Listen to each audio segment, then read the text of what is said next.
I'll let you advance. Okay, we can do the first image. This is a beautiful picture by Asher Durand, and I wanted to first speak about what I think of as the power of place. And we're going to hear a lot about that this evening, and of course that wonderful exhibition at Boscobel beautifully illustrates it. Artists are drawn to specific places for various reasons, not only because they're picturesque and charming and one has a sense of adventure, but I think that you know, often there's a philosophy or a yearning that is fulfilled by being in a special place. Some obvious things come to mind: Cézanne in southern France, Van Gogh in southern France. Well, what if Gauguin had never gone to Tahiti? Would we know him so well today? First, I'd like to look at the work of a few contemporary artists who are associated with certain places. This is Neil Welliver. He is a painter who grew up in Pennsylvania but settled in Maine, and his practice was to make sketches and paintings out in the forest and the landscape. And let's do the next one too. And then come back and develop larger paintings in the studio with this fascinating technique of kind of patterning with flat colors. I think they're just really, really interesting. Let's go, oh, well, let's wait a minute. The thing is that each artist, in dealing with landscape or whatever, does try to develop a signature style. And here is the work of Jane Freilicher, who, like many artists from New York City, went out to the Long Island near the Hamptons. She settled in Watermill. Her work definitely speaks of that landscape of the luminous sky, the flat fields, which were originally farmers' fields, less so today. At the same time, like many of these artists, you know it's her work. It has an individual stamp to it, which I think is important. That brings up a point to me of what do artists choose to do? How do they relate to the landscape? How realistic do they want it to be? And I think if we all talked about it as a group, we would probably not agree on what we thought was a realistic painting. I guess perhaps photorealism might come to mind, but I personally don't believe that we, at least I don't, remember and view reality in this kind of a freeze frame. I think particularly today, we have a more fragmented idea of what reality is and what we see and remember. First of all, we have all these digital images bombarding us. We have the TV, multiple images, and even, you know, thinking about viewing landscape out of a car window. This is my viewpoint, and I guess it's because I have a tendency towards abstraction that I think of nature in a more maybe fragmented way than, say, a panoramic scene. Let's go on. Of course, Georgia O'Keeffe and New Mexico are synonymous. Another wonderful example of what a landscape can mean to an artist. I had in my work, this is a piece called Arroyo. I had two distinctly different landscape influences. I was fortunate to get a grant to go to the University of New Mexico for graduate school, and while in New Mexico, I really enjoyed sketching and painting the mesas, the gullies, the pale desert colors. And I thought, in a way, that it was the first time I had seen the earth and its real structures, and almost thinking of it as its bare bones. I did a series of works on paper that are folded like road maps, and I incorporated, they're large, 60 inches square, there were about 8 or 9 of them. And I collected photocopies of aerial views, mostly of cities, and what I tried to do was contrast. This is a detail of the urban area. It would be contrasted with transparent washes of the open areas, and it's an environmental statement in a way, this series, of contrasting the open spaces and the encroachment of the development. Let's go on. This is a fairly large piece called Excavation. And during the years that I was experimenting with different ways of depicting landscape, I came up with this technique of making relief paintings of paper and acrylic. And they're quite dimensional. To me, they are somewhere between painting and sculpture. And each element, each stone, tin can, rock, whatever it is, I carefully made out of paper and acrylic, and carefully shaped and molded and so on. And in fact, they're quite realistic, the details. The overall format is, I think, intentionally ambiguous. I sort of leave it up to the viewer in a way, but you know, it could be an excavation of a past civilization, the rubble, the ruins. Okay, let's go ahead. At the same time, some of these pieces, well, this color is a little dark, but they include areas of green, rebirth, new growth, which I consider sort of a hopeful note, a metaphor for the regeneration of the natural processes. Okay. This is a fairly new series of small relief paintings about like this. I showed some of these at Boscobel. And they refer more directly to the moods of the Hudson River. At the same time, though, I feel that the thing for me that was most important is probably the painterly tradition rather than depicting a particular scene. That is my last image. I thought it was interesting. I wanted to just refer quickly to something from this recent show of Kenneth Nolan, of all things. He refers to landscape. And actually, I'm not going to read the whole thing because I think we're running a little short on time. But he, when he gave up, well, not gave up, but when he went from chevron painting to the horizontal striping, banding, he says he very much thinks it refers to landscape, and he hopes that people think that too.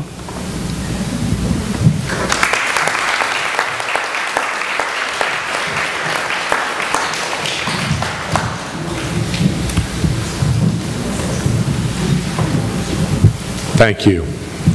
There are a lot of connections between abstraction and landscape that perhaps we will explore in the commentary of our speakers yet to address you. The next of whom, Don Stinson, is known mostly for his panoramic vistas of the West, where he travels to a lot of the sites that were previously visited by people like Thomas Moran, Albert Bierstadt, and investigates them today.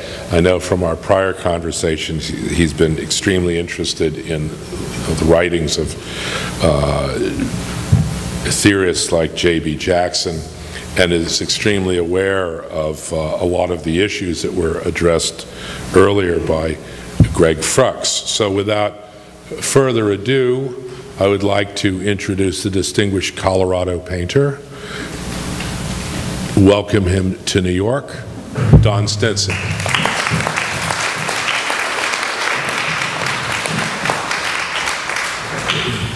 Mind the step.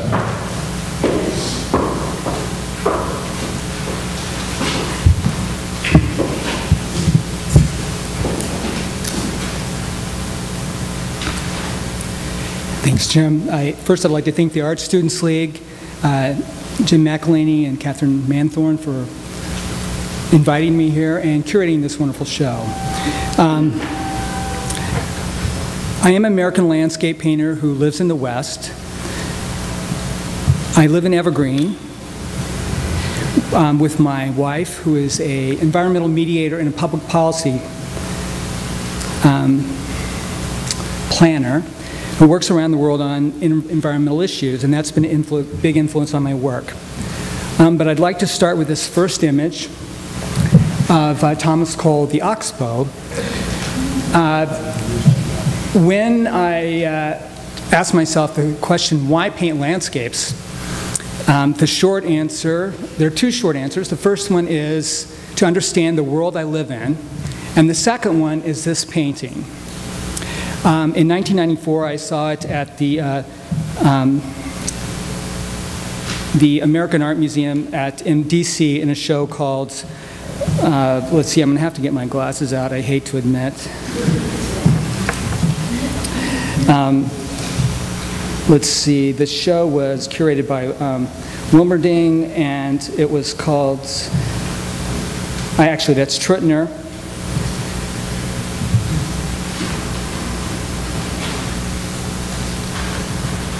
At the National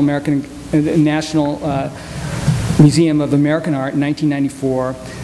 It was called Thomas Cole, Landscape and the History. Also in that museum they had three great paintings by Thomas Moran. Thomas Moran's paintings, two versions of the Canyon of the Yellowstone and the Grand Canyon. They had them placed in a room about as big as this platform. They're 11-foot by 11-foot paintings, roughly. You were completely enveloped by the paintings when you walk into the room. And if you know a little bit of the history, you know these paintings helped to influence Congress to establish our first national park in Yellowstone. And I wasn't quite married to my wife yet, but I thought this was quite promising marriage of public policy and art. Next, please. This is a Thomas Moran painting of Green River, Wyoming.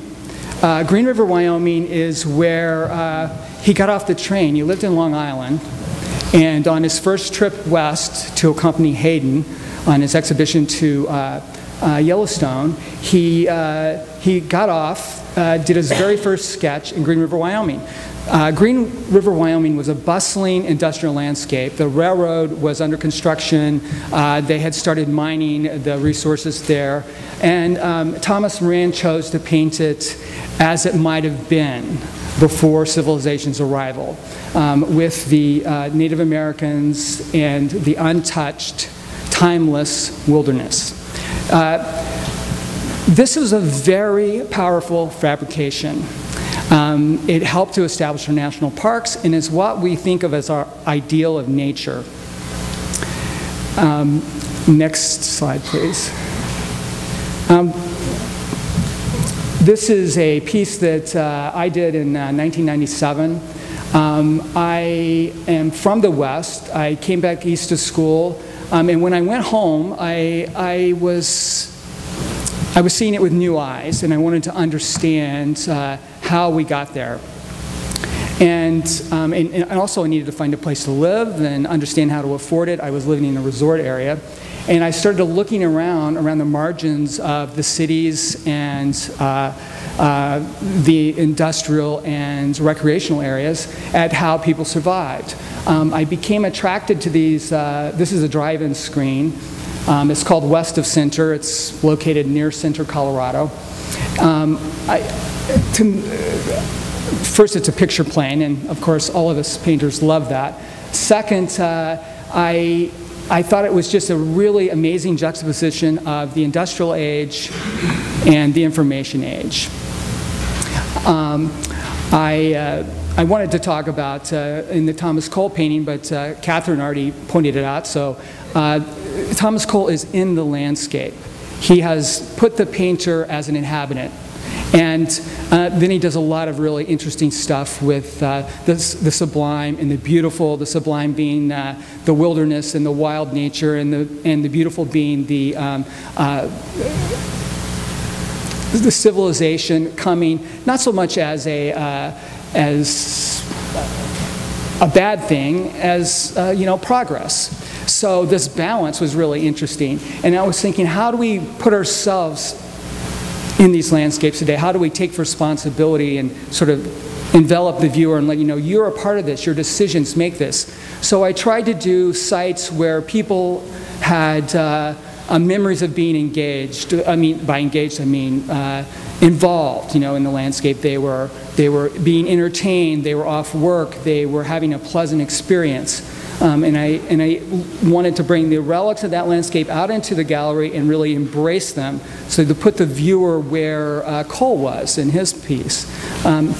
Next, please. And I kept on doing this, and eventually involved some geological maps. There's a little thing on the wall there that contains some geological notes and samples from minerals and oil that might have been found in this area. There's a gas station in that painting. So again, just bringing all the relics of the landscape out into your space and say, this is us, this is what we've done. And you know, not that it's not as a judgment, but sort of, you know, take responsibility. So next, please. Thank you. Here's an image of that painting. You can see that I was creating these predellas of different layers of mapping and plans from this place was a railroad town, and so you could still get at the county offices the maps of that plan that never actually were realized, and then you could get the charts of the water and the water rights, and just a road map how to get there. Different minerals people had proposed trying to, you know, to develop in the area. And I love this building because it's both, you know, this painting becomes both a picture of where you are and where you want to be. The mural depicts where you're probably going, which is Canyonlands or Arsenal National Park. This is a little town called Cisco, just south of I-70. And I went out there with some friends of mine. This is John Ford here in the corner, an assemblage artist making sculptures surrounding the site.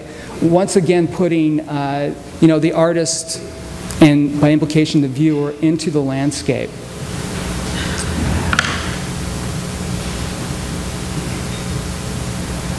This is an earlier painting of Green River, Wyoming. It's a very unusual site because most of the landscapes that Thomas Moran is known for are now national parks. So it's an unusual place where you can still see you know, the geology and have some of the experience he did.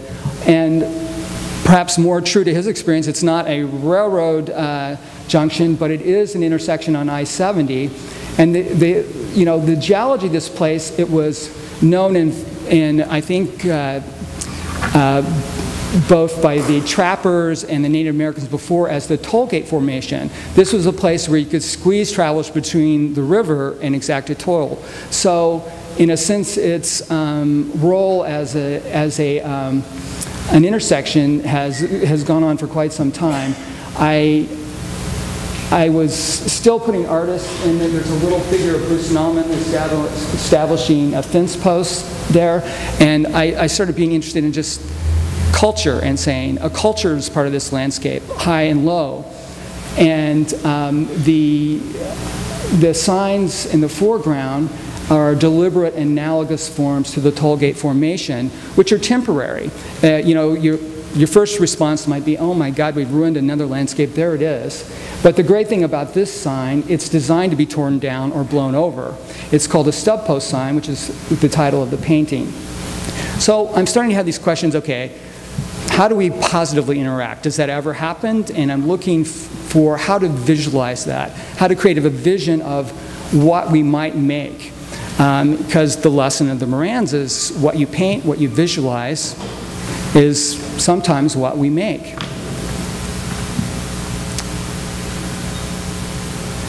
So this is called Through the Fence. It's an image painted of Donald Dudd's sculpture down at the Chinati Foundation in Marfa, Texas. You have to, it's a beautiful thing, and it's a wonderful economic boom to Marfa, Texas. The last thing really positive happened there was Rock Hudson and Elizabeth Taylor came for the production of Giant, and that was a long time before Donald Judd. So they needed this when this happened. It's called Through the Fence for two reasons. Because of the, you have to, it's not like the national park. It's a little hard to get into. You have to go at specific times. And so it's a limited access landscape. I like that about it. I didn't like it about it, but I like that as a part of the painting. And then all these trees here, because it's West Texas, are fence row trees, which means they grew up literally through the fence. So, and these seeds were brought in by civilization, by traffic from the road. They wouldn't naturally occur here.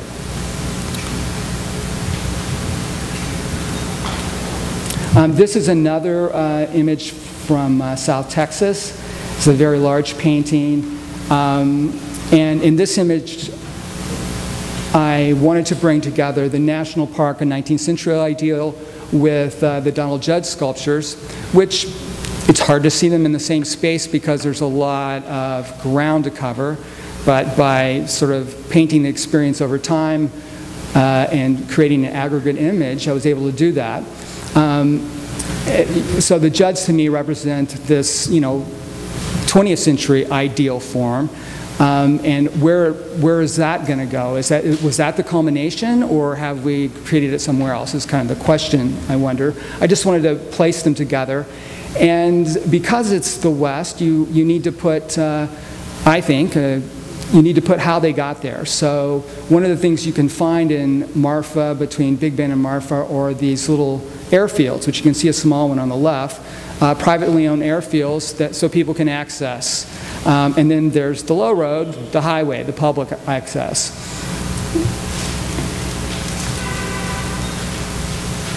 This is the painting in the show. It's privately owned airfields so people can access. And then there's the low road, the highway, the public access.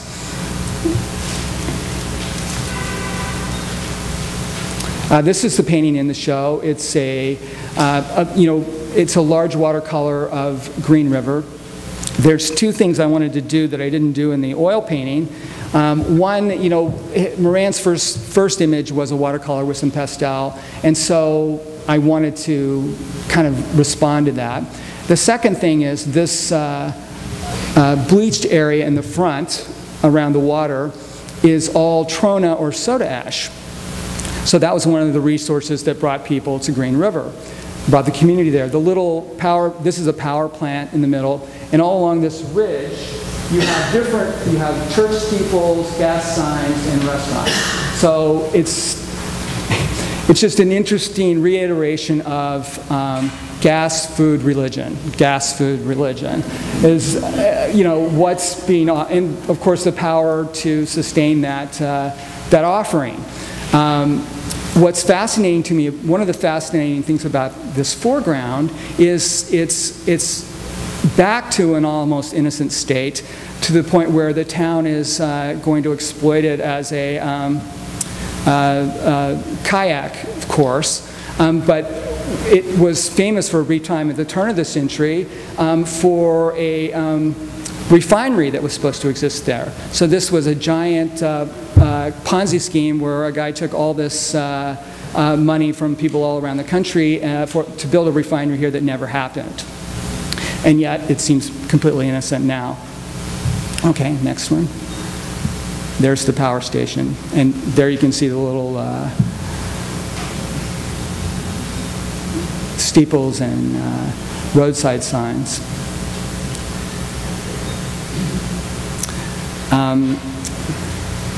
This is my last image. I've become very interested in the artifacts of energy. So energy and communication, cell phone towers, and these monumental windmills. These are over 300 foot tall. This painting is of the Cap Rock in West Texas, which goes on for hundreds and hundreds of miles. And when you drive past that, this is what you see now, and this has happened since 2005. So the composition, I think I have time to say just a little bit. I've been interested in breaking up these panoramas for two reasons. One, to kind of institute a pause. I think, as was mentioned before, we get bombarded by so many images. Sometimes we don't spend as much time as it's necessary to really experience a painting. And so I just made a physical break that represents one of the head turns in the paintings. The paintings are large enough that really, along any given horizon line, there's probably 4 or 5 head turns. But I make this pause deliberate, and in this one, I wanted to echo that coal composition. So it's reversed. The distant on the far left is the kind of the the small farmer, even the oil jacks out there, kind of giving way and being overwhelmed by the technological sublime of perhaps our future. I mean, it's already there. It's not really the future, but it's certainly marching ever onward towards this horizon where we just keep going and going. So,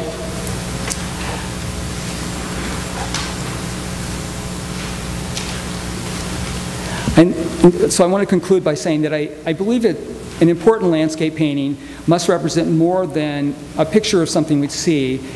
It must represent a way of seeing, a way of bringing together subject, technique that elevates our awareness of how we inhabit the spaces we occupy.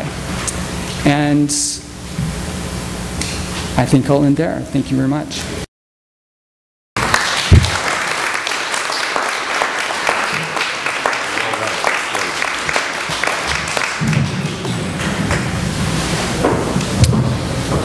Our next speaker is a visual artist and professor of art at Syracuse University. She's received grants and fellowships from the New York Foundation, from the National Endowment for the Arts, Milton Avery Foundation, the Malay Colony, and other distinguished venues. So would you please welcome Sarah McCoubrey.